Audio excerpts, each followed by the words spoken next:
the unseen grip. I awoke to the unsettling silence of our bedroom, the kind that presses in on your eardrums and signals that something is amiss. The digital clock on the nightstand read 3:03 a.m., its crimson digits the only source of light.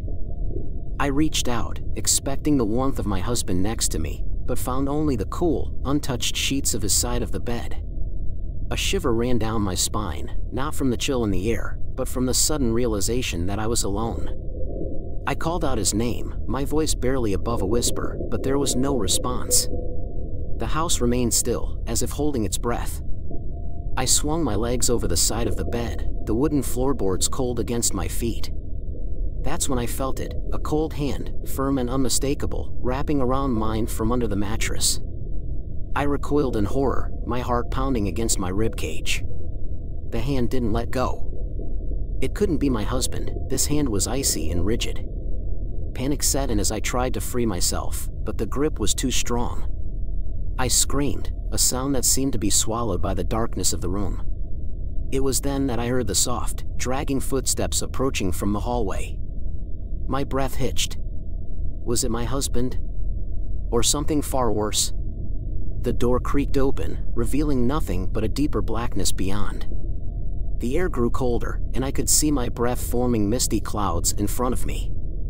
I felt another hand, just as cold, brush against my ankle. I was frozen in place, terror rooting me to the spot. The room filled with a low, mournful wail that seemed to come from everywhere and nowhere.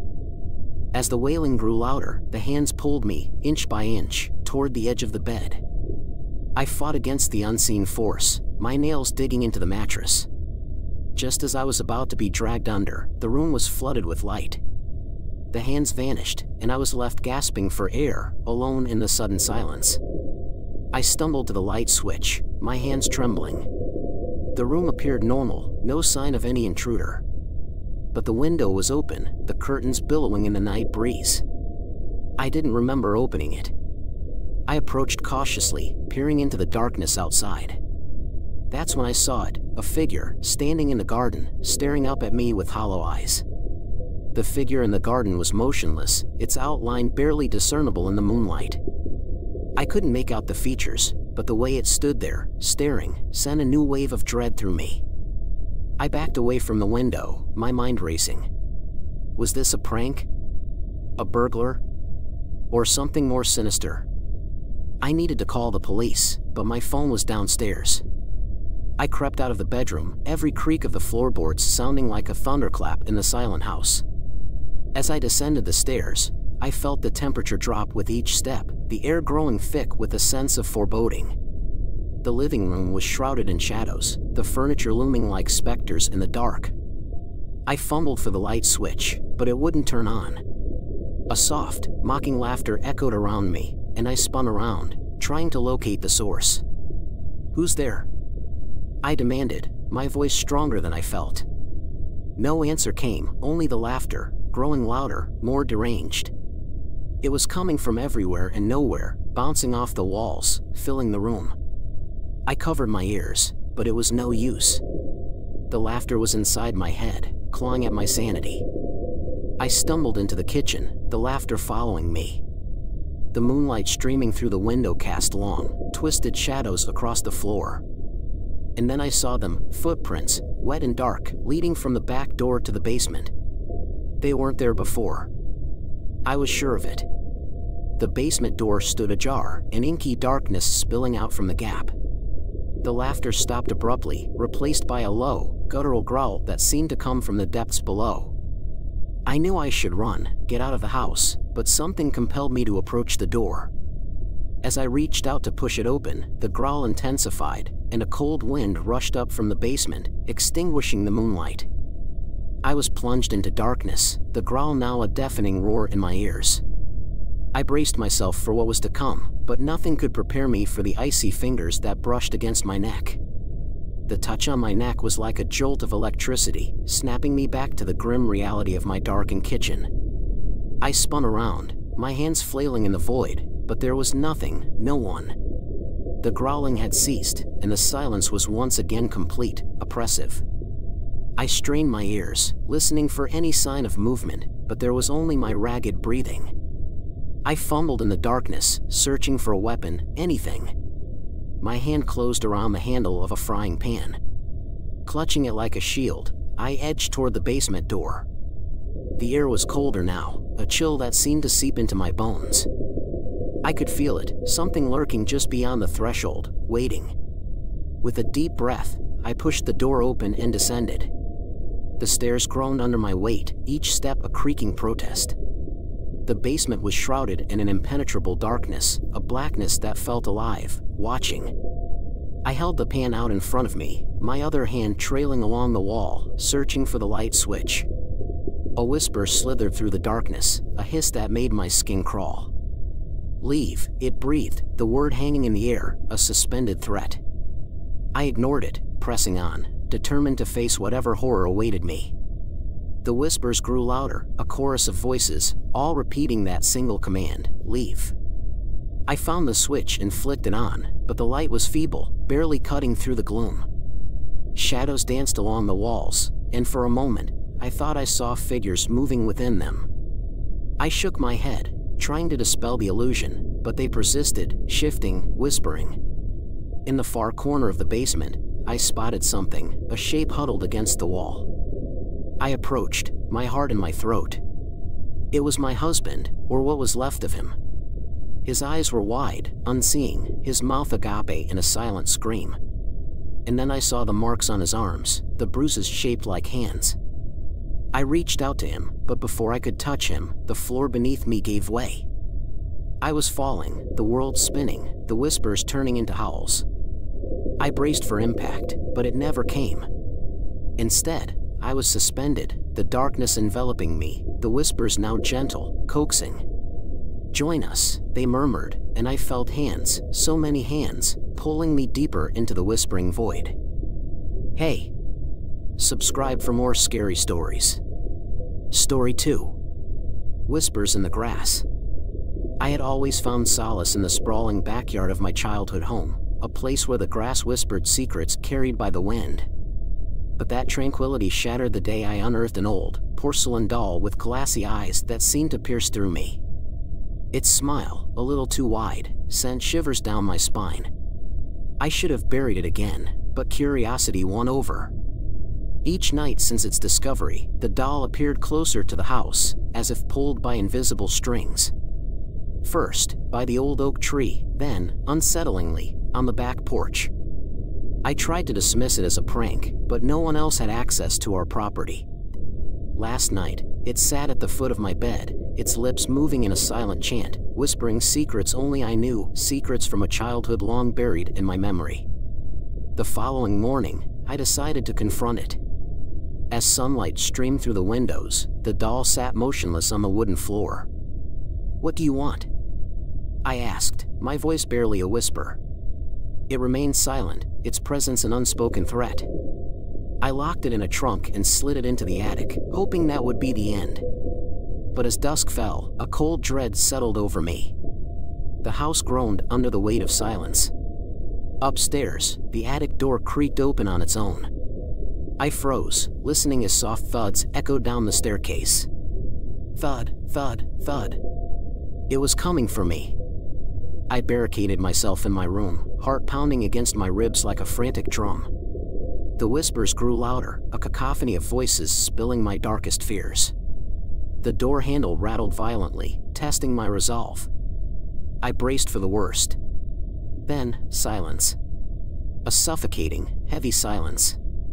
I approached the door, hands trembling. As I reached for the knob, a child's giggle pierced the stillness, followed by the doll's voice, chillingly clear, "You can't hide from me." The night was a cloak of darkness as I lay in bed, the silence a stark contrast to the previous night's terror. I had convinced myself that the doll's whispers were a figment of my imagination, a trick of the mind fueled by childhood fears. But as the clock struck midnight, a faint murmur drifted through the air, a ghostly lullaby that grew louder with each passing second. I rose, following the sound to the attic. The trunk lay open, empty, save for a layer of dust where the doll had been. Panic gripped me as I searched frantically, but it was nowhere to be found.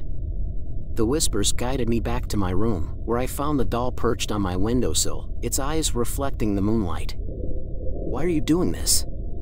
I demanded, my voice laced with anger and fear. The doll tilted its head, and in a voice that was not its own, it spoke, "You unearthed me, now I unearth you." The room chilled as it recounted stories from my past, tales I had shared with no one. I grabbed the doll, determined to end this nightmare. I would bury it where it belonged, deep in the earth. But as I dug into the cold ground, the whispers turned to screams, and the doll's eyes glowed with a malevolent light. It was then I realized the doll was not just a vessel, it was a key to something ancient and forgotten. The ground shook as I placed the doll into the hole. A voice, older than time, echoed, "You cannot bury the truth." I filled the hole, but the earth spat it back out, the doll now standing upright, unmarked by the soil. I ran back to the house, locking every door, every window. But the whispers were inside my head now, relentless, driving me to the brink of madness. I could feel it moving closer, its porcelain hand reaching for me as I stumbled and fell. The whispers had ceased, replaced by an oppressive silence that hung over the house like a shroud. I sat in the darkness, my mind racing with the events of the past few nights. The doll, with its porcelain skin and lifeless eyes, had become my tormentor, revealing secrets and fears I thought were buried deep within me. As dawn broke, I resolved to uncover the truth behind the doll's power. I scoured the attic for any clue, any link to its origins. Hidden beneath old floorboards, I found a tattered diary, its pages yellowed with age. The entries were written by a young girl who once lived in this house, her words filled with loneliness and sorrow. She spoke of a doll, her only friend and confidant.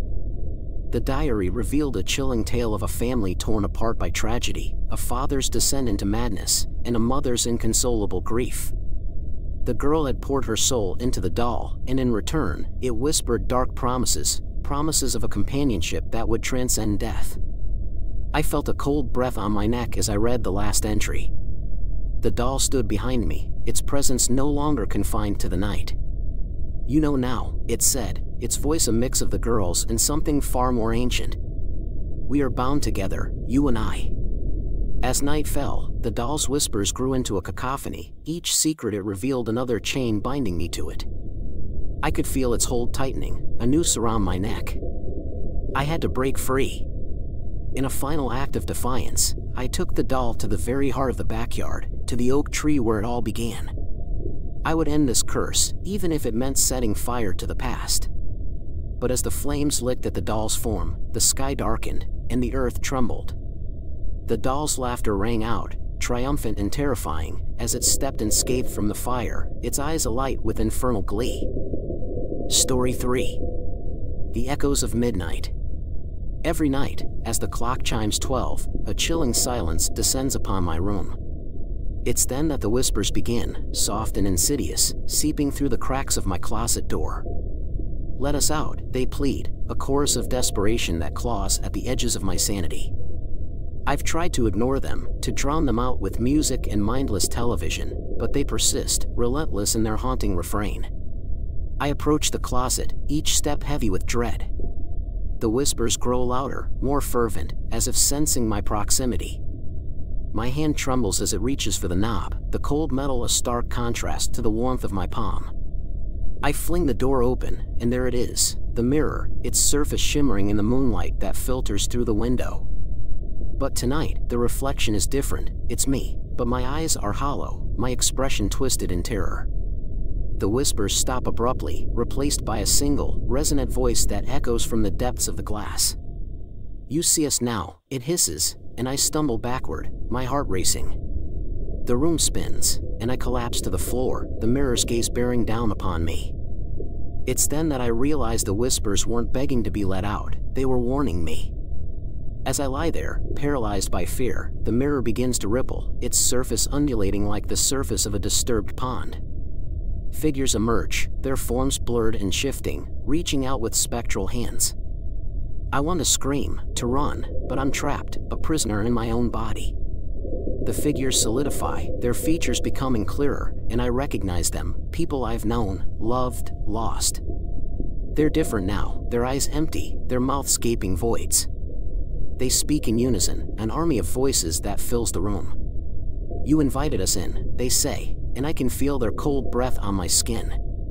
I try to deny it, to tell them they're wrong, but the truth is etched into every corner of the room, into the very fabric of the mirror. I did this. I opened the door, night after night, and now they're here, a part of my world, a manifestation of my deepest fears. The clock strikes 1, and the figures retreat, their forms dissolving into the darkness. The whispers return, softer now, a haunting lullaby that lures me into a fitful sleep. I know they'll be back tomorrow, and the next day, and every night thereafter. They're a part of me now, the whispers in my closet, the echoes of midnight. The dawn brings no solace, for the whispers have seeped into the light. My home, once a sanctuary, now feels like a mausoleum, each room echoing with the memories of the night before.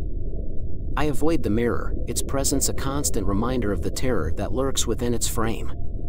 But as the sun sets, my resolve crumbles, and I find myself drawn back to the closet, to the whispers that await. Tonight, they are different, urgent, demanding. Look at us, they implore. I can't resist their call. As I gaze into the mirror, the reflection shifts, revealing a scene from my past. It's my childhood home, the one that burned to the ground years ago, taking my family with it. The pain of the memory is palpable, a physical ache that grips my heart. Why are you showing me this? I whisper, but the mirror offers no reply, only the flickering image of flames that dance across its surface. I watch, helpless, as the scene plays out, the fire consuming everything I once loved. And then, amidst the inferno, I see them, my family, their faces twisted in agony. The whispers grow louder, a symphony of sorrow that fills the room. We are here because of you, they say, and I realize the truth in their words. It was my negligence, my forgetfulness that led to the fire, to their deaths. The guilt is a weight that I've carried, buried deep, but the mirror has unearthed it, laid it bare for me to see. I try to look away, but the figures in the mirror reach out, their hands pressing against the glass. It's as if they're trying to escape, to cross over into my world. I back away, my mind reeling with the implications. If they can come through, what else might follow? The room grows colder, the air thick with the scent of smoke and ash. I can hear the crackling of the fire, feel the heat on my skin. It's not just a reflection, it's a portal, a gateway to the past, and it's opening wider, the barrier between worlds growing thinner by the second. I must close the closet, must seal the mirror away, but my body refuses to obey. I'm rooted to the spot, a spectator to my own nightmare. The figures are clearer now, their expressions pleading. Help us, they beg, and I know I cannot. To help them would be to condemn myself, to open the door to a past I cannot change. The clock strikes 2, and the vision fades, the mirror returning to its normal state. But the whispers remain, a haunting melody that promises more revelations, more horrors to come. I'm trapped in a cycle of fear and regret, and the night is far from over. The whispers have grown into a cacophony, a relentless storm of voices that fills the night. They no longer plead or beg, they command, they insist. Face us, they demand, a directive that brooks no argument. I'm drawn to the closet, as if by an invisible thread, my will no longer my own. I open the door, and the mirror is waiting, its surface alive with movement. The reflection is a tableau of my life, each moment a shard of glass that cuts deep into my soul. I see myself, but not as I am. I'm fragmented, a puzzle of emotions and memories that refuse to fit together. The figures from the mirror step out, their forms solid and imposing. They surround me, their whispers now clear and articulate. You cannot hide from us, they say, their voices a chilling reminder of my inescapable guilt. We are you, they continue, and I understand, the whispers, the figures, they are manifestations of my own psyche, my regrets given form. I try to speak, to argue, but the words catch in my throat. The figures are right, I've been running from myself, from the truth of what happened. The fire, the loss, it was my doing, and these specters are the embodiment of that painful reality. The room shifts, the walls bending and warping as if the house itself is alive. I'm in the closet now, the figures outside, their hands pressed against the glass. They're not trying to get in, they're keeping me in. The mirror is a cell, and I'm the prisoner, locked away with my fears and my guilt. I pound on the glass, my fists bloody and raw, but it's no use. The figures watch, their expressions impassive. Accept us, they intone, and I realize that's what I must do. To silence the whispers, to end the haunting, I must accept the parts of myself I've tried to bury. The clock strikes 3, and the figures fade, their departure as silent as their arrival. The whispers quiet, a final breath that leaves the room empty, save for the mirror and me. I look into the glass one last time, and I see myself, whole, unbroken. The whispers were never in the closet, they were in me, a reminder of the past I must confront. But as I turn to leave, a new whisper caresses my ear, one that's not my own. You're not alone, it says, and a chill runs down my spine. I look back at the mirror, and in its depths, I see a new figure, one that's not a reflection of my guilt or my past. It's something else, something darker, and it's smiling. Story 4. The Absent Reflection. I had always felt the weight of her gaze, heavy and unblinking, from the house next door. The old woman, Mrs. Witherby, was a fixture at her window, her eyes following my every move. I never saw her outside, never saw her speak to anyone, she was just there, always watching. The day had been ordinary, filled with the mundane tasks of life. But as night fell, a chill crept into my bones, a premonition of something amiss. I tried to shake the feeling, attributing it to exhaustion, until I saw her, Mrs. Witherby, standing silently in the corner of my room. My heart raced, my breath caught in my throat. How did she get in? Why was she here? But the most disturbing question of all was why her reflection was not in the mirror that hung directly behind her. I wanted to scream, to run, but I was frozen, trapped in her silent scrutiny. She raised a finger to her lips, and I understood, she was beckoning me to keep quiet. But about what? What secrets did this silent sentinel hold? The air grew colder, and I could see my breath as I exhaled. Mrs. Witherby's eyes never left mine, and I felt an inexplicable pull towards her, a force beyond my control. As I stepped closer, the room around us seemed to warp, the walls bending inward, the very fabric of reality twisting. I was mere inches from her now, close enough to see the cataracts clouding her eyes. She reached out, her hand passing through the mirror without disturbing its surface. And then, with a voice that seemed to come from everywhere and nowhere, she whispered, "They're coming." The silence was deafening, the darkness around us thick with unspoken words. Mrs. Witherby's presence filled the room, a tangible force that seemed to push against the very air. "Who's coming?" I managed to ask, my voice barely a whisper. "The ones who watch," she replied, her voice a rasping echo. "The ones like me, but not kind. They've seen you now, through the window, through my eyes." A shiver ran down my spine as I processed her words. The Watchers? I had heard local legends, stories whispered by children and dismissed by adults. But here, in the presence of Mrs. Witherby, those tales took on a sinister reality. I glanced towards the window, half expecting to see a multitude of eyes peering in, but there was nothing, only the reflection of the room and the two of us, or rather, just me. Mrs. Witherby's image was still conspicuously absent. "Why me?" I asked, my curiosity overcoming my fear. "What do they want?" She moved closer, and I could feel the chill emanating from her. "You have a light inside you, one they crave but cannot touch. You must protect it, or they will extinguish it." The room began to spin, and I felt myself slipping into unconsciousness. Her words echoed in my mind as I fought to stay awake. "How can I protect myself?" I gasped. Mrs. Witherby's form began to fade, her voice a fading whisper, "Find the mirror that doesn't reflect, the path they cannot follow. Hurry, before."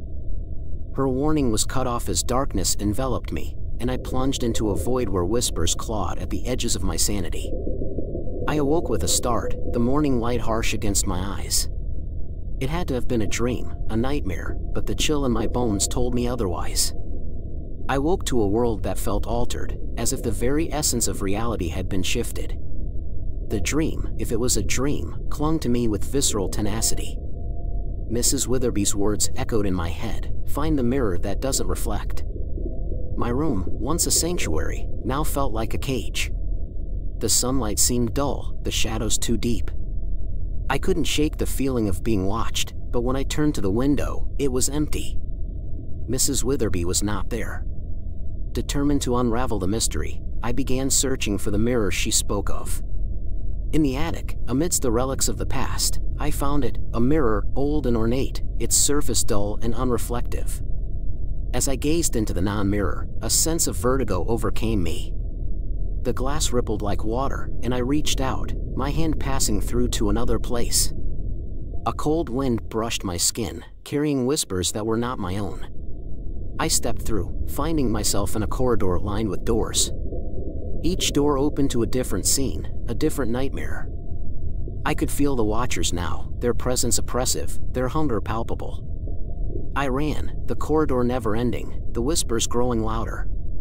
They were close, too close. I could almost feel their breath on my neck, their fingers grazing my back. Then, ahead, a door stood ajar, emitting a light so pure, so bright, it hurt to look at. I knew it was my only escape, my only hope. With the last of my strength, I pushed through the door and the light enveloped me, a warmth that felt like the embrace of the sun after a long, harsh winter. I blinked against the brilliance, and when my eyes adjusted, I found myself in a room that was both familiar and strange. It was my room, but not as I knew it. The walls were lined with mirrors, each reflecting a different version of myself.